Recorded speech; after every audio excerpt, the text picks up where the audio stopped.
Pemirsa, Wakil Ketua Bidang Agama dan Kepercayaan Tuhan Yang Maha Esa DPD PDI Perjuangan Bali Nimade Sumiati Rabu pagi mendatangi kantor KPUD Badung guna melaksanakan persembahyangan dan mengaturkan piuning di pelinggih kantor KPUD Badung.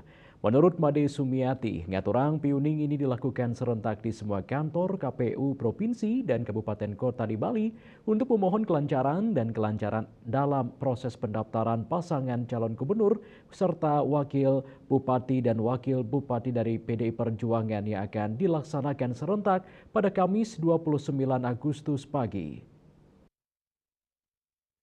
Pendaftaran calon gubernur dan wakil gubernur, bupati dan wakil bupati, serta wali kota dan wakil wali kota seluruh Bali berdasarkan rapat dari PDI Perjuangan Bali serentak akan dilaksanakan pada Kamis 29 Agustus 2024. Khusus untuk pendaftaran paslon gubernur dan wakil gubernur Bali Koster Giri rencananya akan diiringi parade budaya.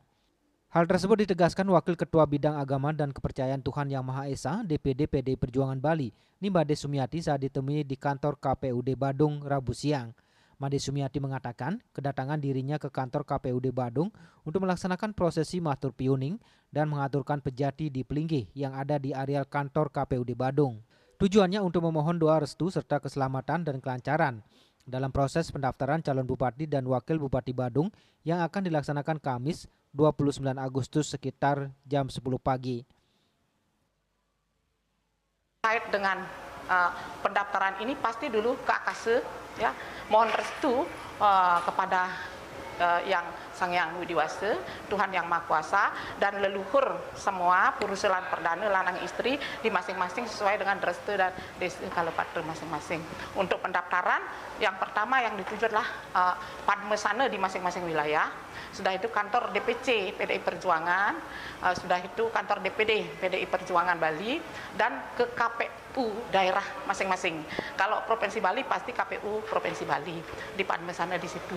Mohon ya kepada Yang Maha Kuasa agar diberikan berkah ya, keajaiban, sehingga apa yang kita laksanakan labde karya sinandon ya berjalan dengan baik. Sementara itu dari pantauan sejak pagi situasi di kantor KPUD Badung masih terlihat lengang. Belum tampak ada kesibukan yang berarti. Selain Made Sumiati, terlihat pula LO PDI Perjuangan Insinyur Imade Pondawirawan mendatangi ke kantor KPUD Badung untuk bertemu dengan beberapa anggota KPUD Badung. Kehadiran mereka guna melakukan konsultasi dengan KPUD Badung terkait pendaftaran pasangan calon bupati dan wakil bupati Badung yang sedianya akan dilaksanakan Kamis 29 Agustus 2024. Hari Wiratmaja, Bali TV.